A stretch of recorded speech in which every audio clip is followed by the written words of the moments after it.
Un saludo a los estudiantes del curso de Constitución Política de Colombia. Vamos a culminar la sesión sexta con el estudio de la rama judicial. Antes que nada vamos a plantear los apuntes. Por favor, vamos a hacer un mapa conceptual sobre la estructura general del Estado. Esto se explicó en la sesión quinta, pero como los apuntes de la quinta, sexta y séptima, de la cuarta, quinta y sexta, perdón, se entregan integrados, entonces vamos por favor a incluir ese mapa conceptual. Se pueden apoyar en la figura que tienen en el texto de clase.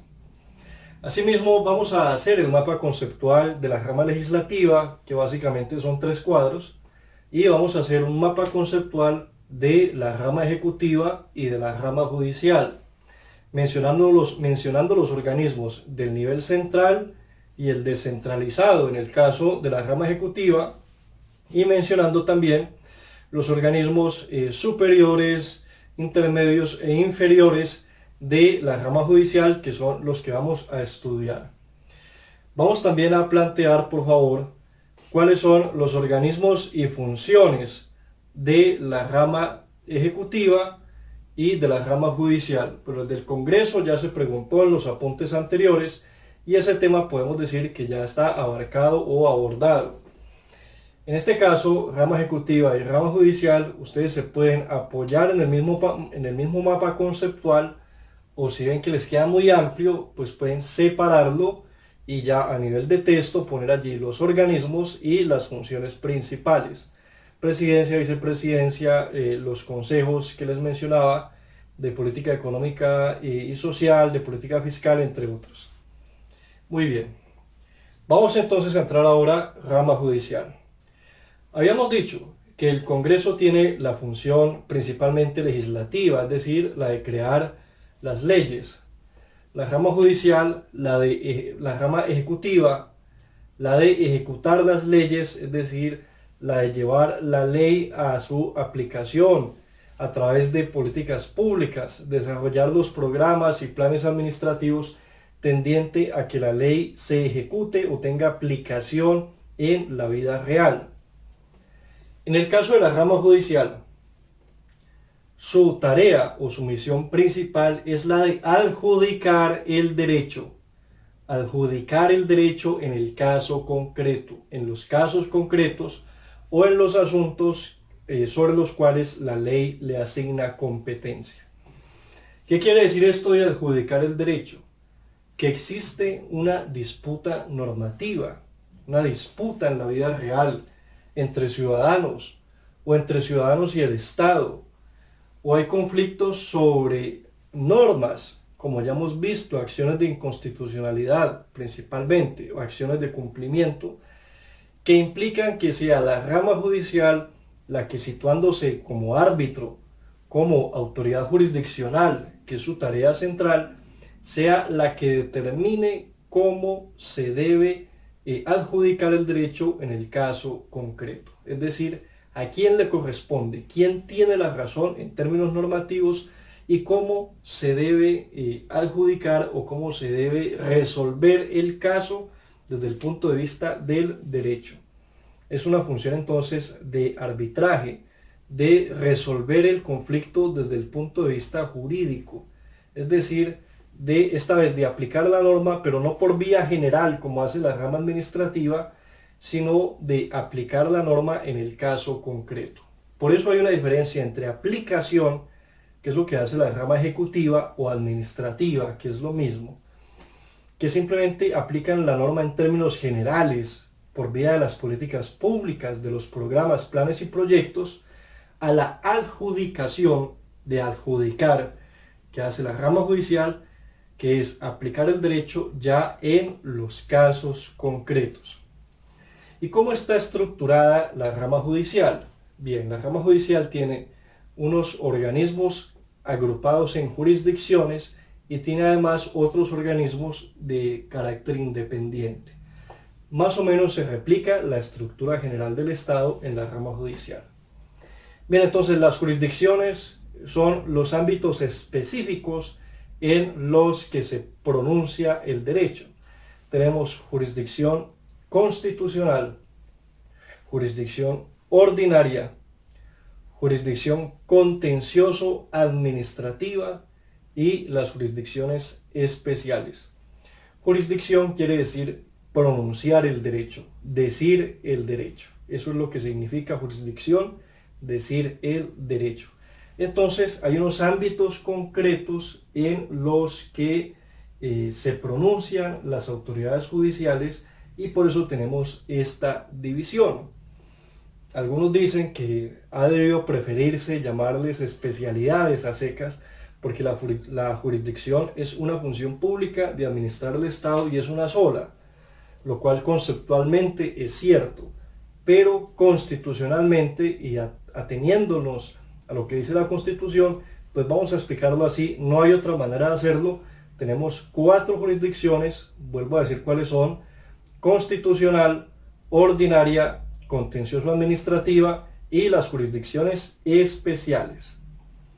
Además de estas entidades que están aquí agrupadas, que ya las vamos a explicar, tenemos unos órganos independientes que no son parte de estas jurisdicciones, pero sí lo son de la rama judicial, como son la Fiscalía General de la Nación y el Consejo Superior de la Judicatura.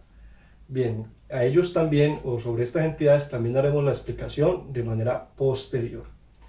Bien, vamos a señalar entonces que tenemos en primer término la jurisdicción constitucional, que como su nombre lo indica, se ocupa de resolver las disputas constitucionales que se puedan presentar entre particulares o entre particulares y el Estado o frente a una norma general. Vamos a explicar esto. En la jurisdicción constitucional se estudian principalmente 2 clases de asuntos: los conflictos de constitucionalidad de las leyes, es decir, cuando se va a examinar si una norma es constitucional o no. Esto se hace este estudio se hace cuando un ciudadano presenta una acción de inconstitucionalidad. ¿Ante quién? Ya lo habíamos visto, ante la Corte Constitucional. El único organismo en la jurisdicción constitucional que hace este estudio normativo de confrontar las leyes o los decretos con fuerza de ley frente a la Constitución es la Corte Constitucional. Y ya habíamos dicho que aquí ha habido avances importantes en materia de los derechos de las mujeres, principalmente de los derechos sexuales y reproductivos, la inclusión de minorías como las minorías sexuales, el matrimonio y el derecho a la seguridad social a favor de esta población colombiana.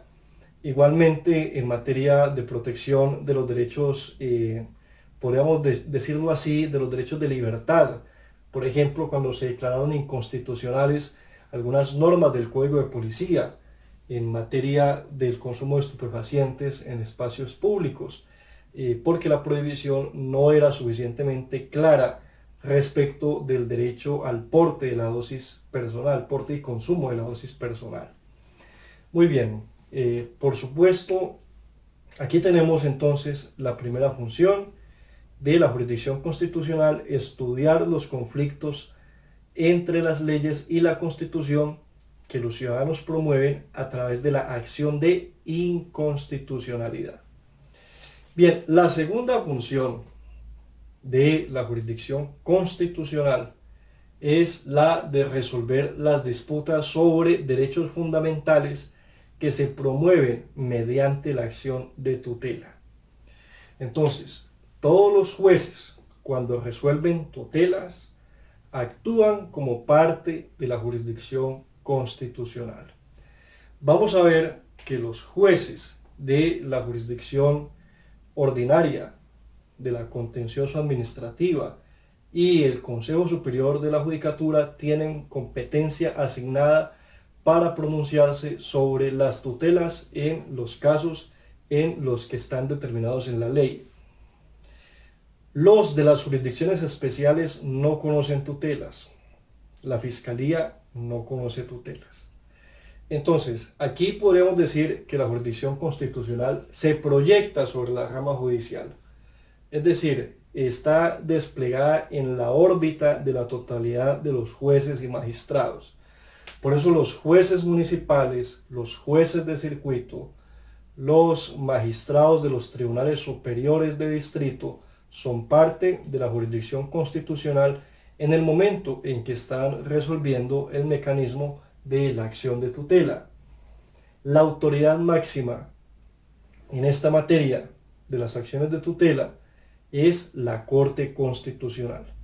Valga decir, la Corte Suprema de Justicia también hace parte de los jueces de tutela.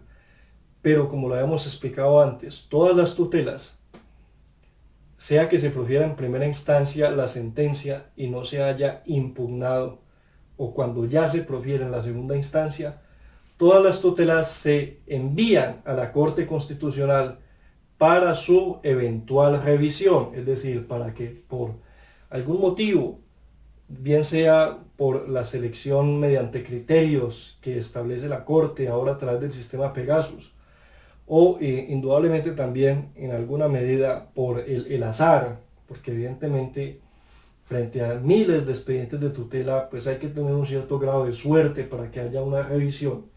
La Corte determine examinar ese expediente y pueda pronunciar alguna sentencia. Por supuesto, evidentemente, hay que decir que esta función se hace muy difícil por lo que acabo de mencionar, y es el excesivo número de tutelas que se presentan a diario y que no es culpa de los ciudadanos, es culpa de quienes no cumplen con la satisfacción de los derechos fundamentales. Pero bien, entonces aquí tenemos esta importante tarea de la jurisdicción constitucional, y es la de salvaguardar los derechos fundamentales, principalmente por vía de la acción de tutela. Por supuesto, aquí también está incluido el otro mecanismo que estudiamos como protector de derechos fundamentales, y es el del habeas corpus. Por supuesto, también está allí. El habeas corpus también puede ser conocido en principio por cualquier juez, cualquiera que sea su especialidad. Simplemente dependerá de otros factores territoriales, funcionales, entre otros, pero también es una función que se proyecta, y por eso cualquier juez puede conocer en principio, como lo he dicho, de un habeas corpus. Muy bien, entonces hasta aquí tenemos las funciones de la jurisdicción constitucional, cuyos miembros son los jueces, más bien vamos a decirlo así, los juzgados municipales, juzgados de circuito, los tribunales de distrito, los jueces administrativos, los tribunales administrativos, la Corte Suprema de Justicia, el Consejo de Estado y las entidades del Consejo de la Judicatura, a quienes se les ha asignado el conocimiento de tutelas. Y en últimas, la autoridad máxima es la Corte Constitucional, que por ese motivo se le conoce como la guardiana de la Constitución. Tiene esta tarea muy importante. Bien, vamos a pasar ahora a la jurisdicción ordinaria, que es la más antigua de todas, y se ocupa de resolver los conflictos entre particulares, atención, entre particulares, aplicando el derecho privado, es decir, el derecho que regula las relaciones entre particulares, en algunas especialidades que son las que voy a mencionar, en las materias civiles, agrarias, comerciales, penales, el derecho penal, es decir, la persecución de delitos, en la especialidad también laboral. En estas áreas específicas de la vida cotidiana en la que actuamos todos, quien se debe pronunciar es la jurisdicción ordinaria. Y hagamos esta aclaración: un servidor público no siempre tendrá esa connotación de servidor público. Cuando el servidor público cualquiera, digamos el alcalde municipal o el concejal, va a su entidad financiera y solicita un préstamo para él como persona natural y firma su pagaré, ahí está actuando como persona natural, es decir, como persona natural particular, no está ejerciendo función pública. Si el préstamo es para el municipio, es otra cosa. Pero entonces, aquí hablamos de esta clase de conflictos. Aclaremos que en materia penal, pues sí, el derecho penal abarca para todos, tanto para particulares como para servidores públicos. La diferencia está en la autoridad que está encargada de juzgarlo, porque hay algunos funcionarios que tienen fuero. En ese caso ya no serían los jueces penales los que entrarían a investigar esta conducta, sino la Corte Suprema de Justicia, si se trata de aforados constitucionales, o en algunos casos la Comisión de Acusaciones de la Cámara de Representantes. No vamos a entrar en más complejidades, simplemente quería especificar o hacer esas advertencias porque es un tema que se ha debatido bastante con motivo, por supuesto, de la renuncia del senador Álvaro Uribe Vélez. Continuamos entonces. Bien, la jurisdicción ordinaria está compuesta, como ya les decía, por las especialidades y materias y asuntos que les acabo de comentar, y está organizada actualmente de la siguiente manera. En la base se encuentran los juzgados municipales, luego continúan los juzgados de circuito, los tribunales de distrito judicial, y en la cima, como máxima autoridad, se encuentra la Corte Suprema de Justicia. La Corte Suprema está dividida en 3 salas principales, que son la Sala Civil y Agraria, que conoce los asuntos civiles, comerciales y agrarios, y también los de familia. Entonces aquí están las problemáticas referentes a los pagarés, arrendamientos, en cuanto a lo civil y comercial, a los conflictos de propiedad, por ejemplo, entre copropietarios, personas que están disputándose la división del predio y que dicen, no, vamos a asignar nuestros derechos, a ver a quién le corresponde qué parte, y algunos de ellos dicen, no, yo hice mejoras, es que no, yo tengo derecho a tal porción del terreno, toda esa clase de conflictos. Tenemos aquí también los conflictos de familia, como ya hemos dicho, todos los asuntos de familia, divorcios, alimentos, cuando es fijación de alimentos, porque el delito de inasistencia alimentaria pertenece a la especialidad penal de la misma jurisdicción ordinaria. Tenemos aquí también en la especialidad civil y agraria, que asume la Corte Suprema de Justicia y los jueces que obedecen a esa estructura funcional. Tenemos aquí también, por supuesto, los asuntos referentes a contratos de diverso tipo o a la reparación de daños causados por particulares, accidentes de tránsito, una clínica que efectuó un mal procedimiento, una clínica privada, entre otros. Entonces, allí simplemente señalo algunas de las facetas más importantes que se suelen discutir, algunos de los casos más frecuentes que se suelen discutir ante la jurisdicción ordinaria, especialidad civil, agraria y de familia. Allí también se estudian los asuntos comerciales. Muy bien, continuamos.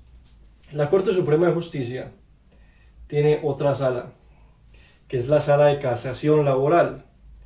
En la sala de casación laboral pues se presentan todas las disputas que tengan lugar entre los trabajadores y los patronos, sea de carácter individual, como los despidos injustificados, problemas relativos a las indemnizaciones contractuales, entre otros, o los colectivos, los que tengan que ver con sindicatos, sobre el respeto al fuero sindical por despidos prohibidos, entre otros.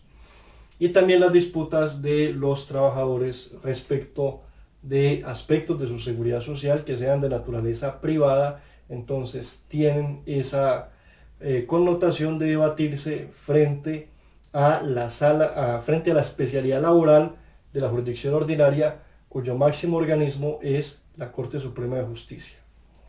Bien, proseguimos ahora entonces con la sala de casación penal, que tiene a su cargo el juzgamiento de los delitos, sean cometidos, insisto, aquí por particulares o por servidores públicos. Ya la diferencia estará en cuál es el juez competente para llevar a cabo el caso. Los jueces y en general la especialidad penal no lleva a cabo investigaciones por regla general. Normalmente quien lo hace es la Fiscalía. La Fiscalía lleva los casos ante los jueces. De esto hablaremos después. Con la excepción de la Corte Suprema de Justicia, que tiene una sala especial de instrucción para investigar. Es decir, en este caso no es la Fiscalía, sino la misma Corte la que investiga respecto de los aforados cuyo juzgamiento le corresponde exclusivamente a la Corte Suprema de Justicia. Muy bien, ¿cómo se presentan los ciudadanos ante la jurisdicción ordinaria? Los ciudadanos no llegan de entrada ante la Corte Suprema de Justicia, a no ser que se trate de un aforado cuyo juzgamiento en primera y segunda instancia le corresponda únicamente a la Corte. Entonces, los ciudadanos primero presentan sus casos ante los jueces, según sea la competencia, por la cuantía o por otros motivos. Entonces, los ciudadanos primero presentan sus demandas o son demandados también ante los jueces, sea municipales o sea del circuito.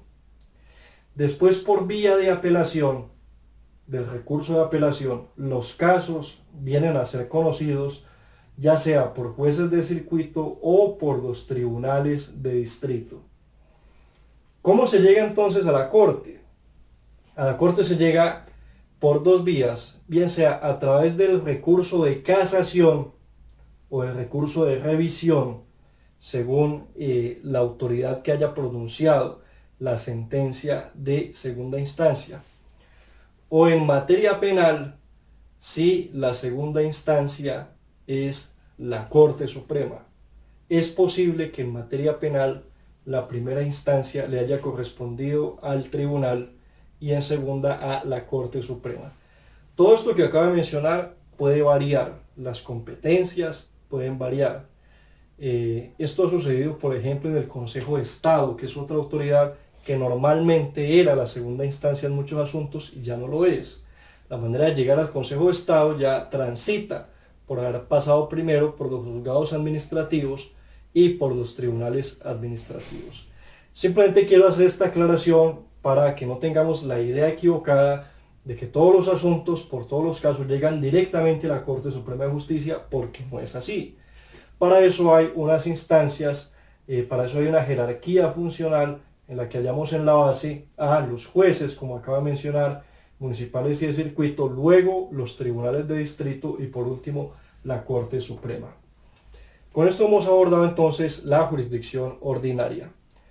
Pasemos ahora a la jurisdicción contencioso-administrativa. La jurisdicción contencioso-administrativa tiene dos funciones principales. La primera es la de juzgar las disputas entre particulares y una entidad estatal, o es hacer las funciones también de prestar el servicio de consulta a las entidades estatales. Entonces, estas funciones las reúne en sí el Consejo de Estado como máxima categoría de la jurisdicción contencioso administrativa, porque el Consejo de Estado tiene unas salas dedicadas a estudiar los casos que presentan los ciudadanos en contra del Estado. Aclaremos aquí, puede ser entre particulares y el Estado o entre también servidores públicos frente a entidades estatales. Ya les voy a explicar por qué. Pero el Consejo de Estado también tiene una sala especial que asesora, que puede generar interpretaciones a favor de las entidades públicas, y es la sala de consulta. Entonces, la sala de consulta presta esa labor. Entonces, esto lo digo para superar ya el tema de consulta, que es una de las funciones del Consejo de Estado, y concentrarme en la de juzgamiento. Bien, vamos a hablar ahora del juzgamiento en materia contencioso-administrativa. ¿Qué clase de asuntos, qué clase de procesos conocen los jueces administrativos, los tribunales administrativos y el Consejo de Estado? Apliquemos aquí lo mismo que habíamos dicho frente a la Corte. No todo va a llegar directamente al Consejo de Estado, a no ser que la ley lo defina así. Hay unas jerarquías. Bien, dicho esto, en la jurisdicción contencioso administrativa se estudian principalmente, los casos más frecuentes son las demandas de ciudadanos contra entidades estatales por algún daño que haya causado la administración. Ejemplos: cuando una persona sufre un perjuicio en su salud o en su vida, en este caso serían los herederos, por una mala atención médica que se hizo en una institución de salud de carácter público, en un hospital público, o porque era atendido en algún centro de salud, cualquier clase de entidad que sea pública. En ese caso, esas demandas de reparación directa por falla en el servicio de salud las conoce la jurisdicción contencioso administrativa. Bien, también puede haber reparación por la acción de otras entidades. Es frecuente, por ejemplo, las demandas contra Policía Nacional por daños ocasionados por los servidores públicos. Puede ser, por ejemplo, por exceso en el ejercicio de la fuerza o porque mediante la persecución de algún delincuente o algún indiciado se hayan ocasionado daños, disparos, por ejemplo, cualquier otro tipo que haya ocasionado perjuicios a otras personas. Construcciones públicas que generan daños, alguna edificación pública que causó ruina, es decir, se derrumbó y es posible que haya afectado a otras personas. La misma acción de los servidores públicos, si alguna acción se evidenció, alguna decisión de una entidad, de una alcaldía, de un juez de la república, pudo generarle daños a otra persona y se determinó que esa decisión fue injusta, fue incorrecta, fue ilegal, es posible iniciar una reparación, una demanda de reparación, que es el caso de lo sucedido con el magistrado y exmagistrado Iván Velázquez, frente a quien se han ordenado algunas medidas a su favor por persecuciones judiciales indebidas, por interceptaciones que se calificaron como ilegales. Bien, cualquier clase de demanda de los ciudadanos contra el Estado, un accidente de tránsito en el que está involucrada una entidad pública, demandas contra la Agencia Nacional de Vías, el Instituto Nacional de Vías, el INVÍAS, contra cualquier entidad que haya ocasionado algún perjuicio a los ciudadanos. También conocen estas autoridades la jurisdicción contencioso administrativa de las demandas en materia de impuestos, las inconformidades con las sanciones de la DIAN, entre otros, las controversias sobre impuestos, también las conoce la jurisdicción contencioso administrativa.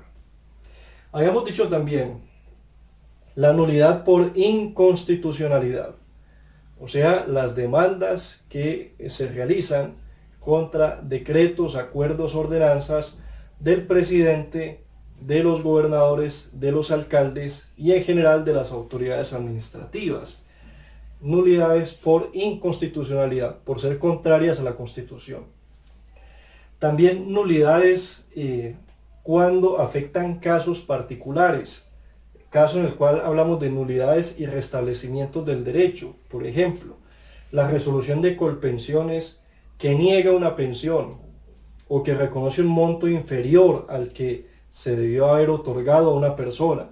En ese caso, se pide la nulidad de ese acto administrativo y como restablecimiento del derecho que se pague lo que la entidad pública ha dejado de solventar. Las controversias laborales entre los servidores públicos y la administración.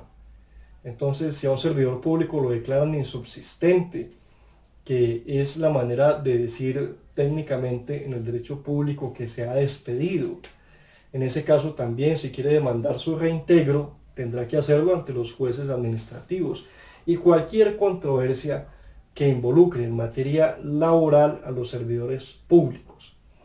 Las de los trabajadores oficiales son de la jurisdicción ordinaria, especialidad laboral, y ya habíamos visto en algunas sesiones anteriores quiénes son trabajadores oficiales, si no lo veremos más adelante cuando abordemos el estudio de los servidores públicos.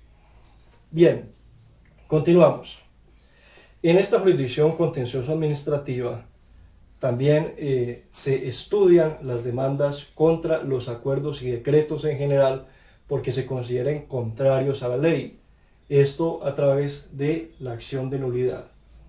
Y también se pueden demandar los contratos del Estado cuando existen diferencias respecto de ellos, por supuesto entre las partes contratantes, a través de las controversias contractuales, la acción contractual.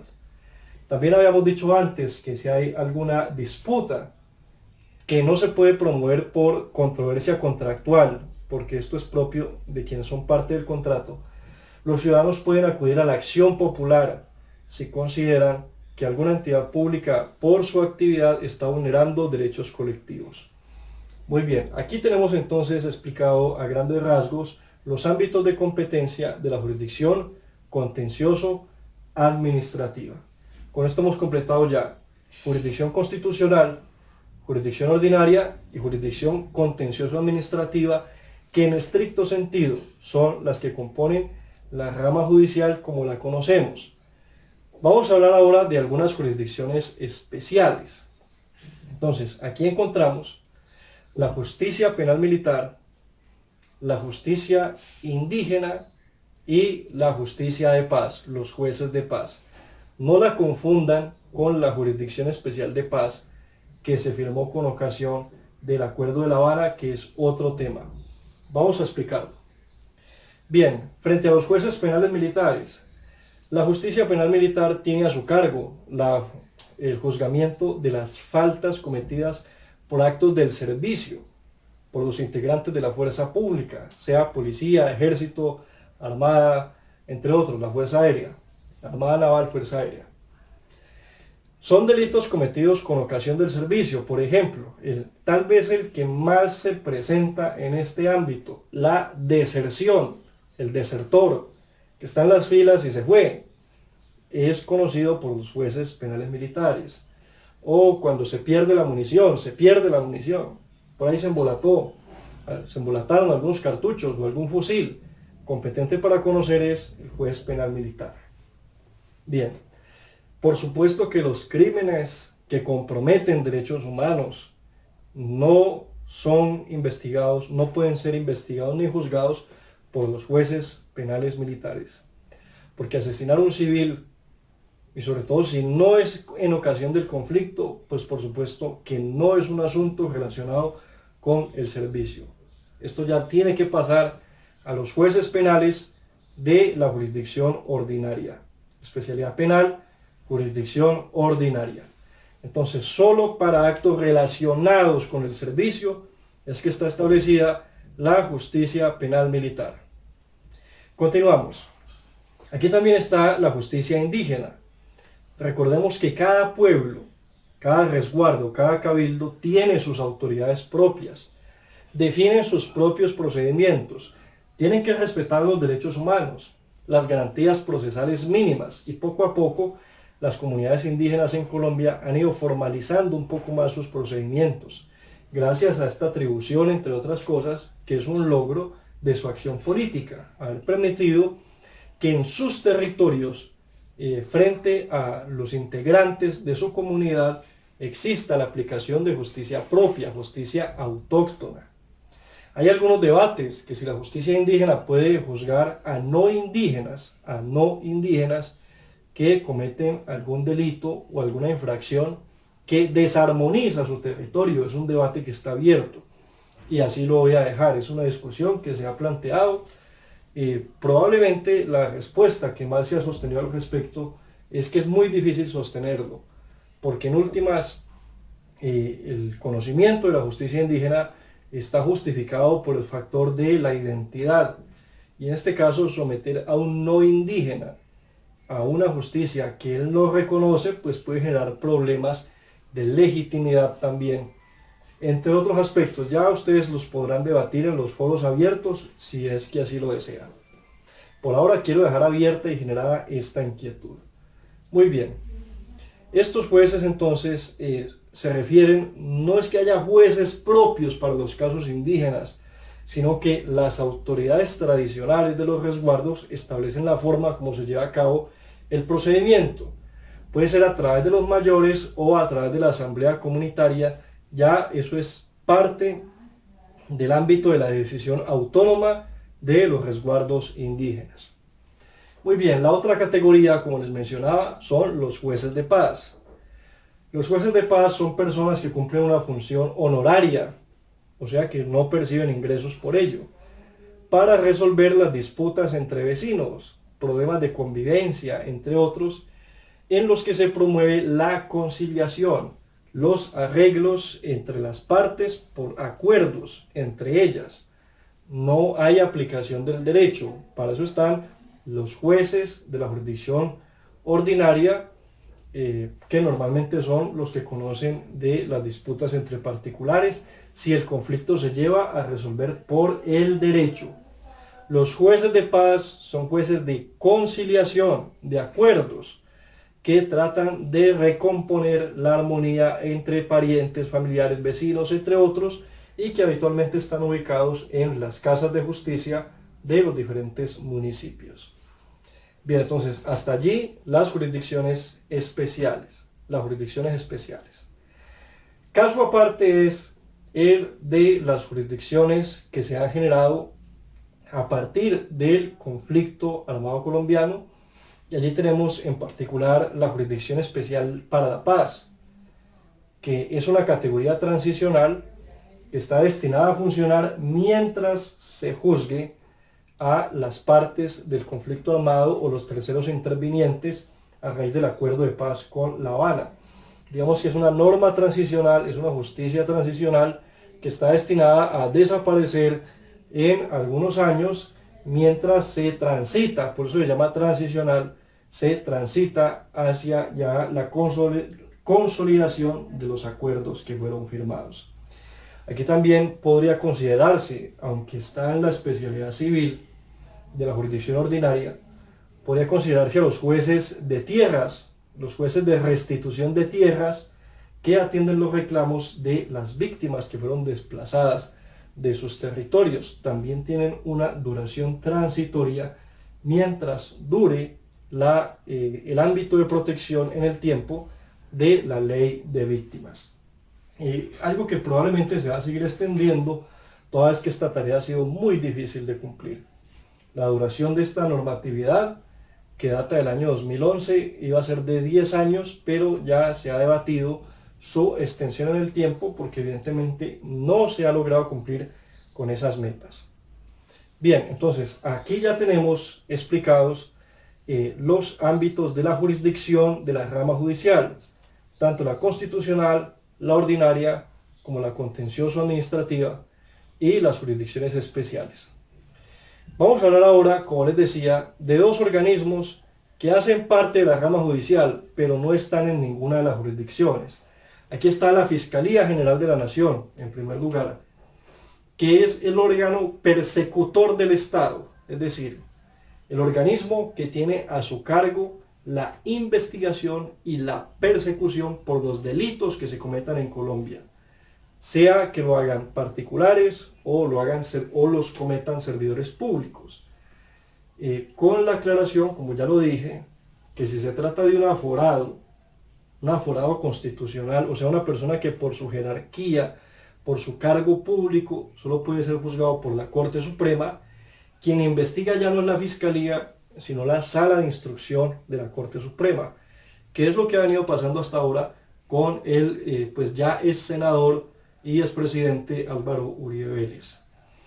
Bien, entonces la Fiscalía General es la única entidad respecto de los demás casos, que son mayoría, que tiene a cargo la investigación de los delitos y tiene algún cuerpo auxiliar que se conoce como la Policía Judicial, entre los que tal vez el más conocido es el CTI, que es el Cuerpo Técnico de Investigación Criminal, pero también se apoya en la DIJÍN y en la policía, en el IMPEC, en diversos organismos que también tienen funciones de policía judicial. Por supuesto, la Fiscalía tiene como ente máximo al Fiscal General de la Nación. De él se desprenden ya fiscales seccionales y fiscales locales, cada cual tiene un ámbito de competencia. Fiscales locales normalmente actúan frente a los jueces municipales y los seccionales frente a los jueces de circuito, aunque las competencias pues las define la ley y pueden variar, como les acabo de comentar. Fiscales delegados también ante tribunales, fiscales delegados ante las cortes. Entonces, ya ante la Corte Suprema, más bien. Ya eso dependerá de las atribuciones que fije la ley. Esto quiere decir que hay una separación entre los órganos que llevan a cabo la investigación y el juzgamiento penal. porque quien investiga es la fiscalía, quien presenta las acusaciones, quien presenta la imputación en primer lugar y la acusación en segundo término es la fiscalía, y a los jueces penales, los jueces de la especialidad penal, lo que le corresponde es resolver. Esto está enmarcado, por supuesto, en un sistema penal específico que se llama sistema penal acusatorio, en el que se supone que hay dos partes, podríamos decirlo así, que tienen una igualdad de armas y un equilibrio, que sería por un lado el que acusa, que es la fiscalía, y por otro lado quien se defiende, que por supuesto es la persona procesada o sindicada a través de su defensor técnico. Habitualmente se conoce como la defensa. Entonces, con esto se evita, como sucedía en ocasiones anteriores, que la misma rama judicial investigara y juzgara, que era lo que pasaba cuando había jueces de instrucción criminal y jueces ya que asumían el conocimiento. Hoy por hoy, con este sistema de separar a la fiscalía de los jueces, lo que se busca es que haya un mayor equilibrio en beneficio de los ciudadanos.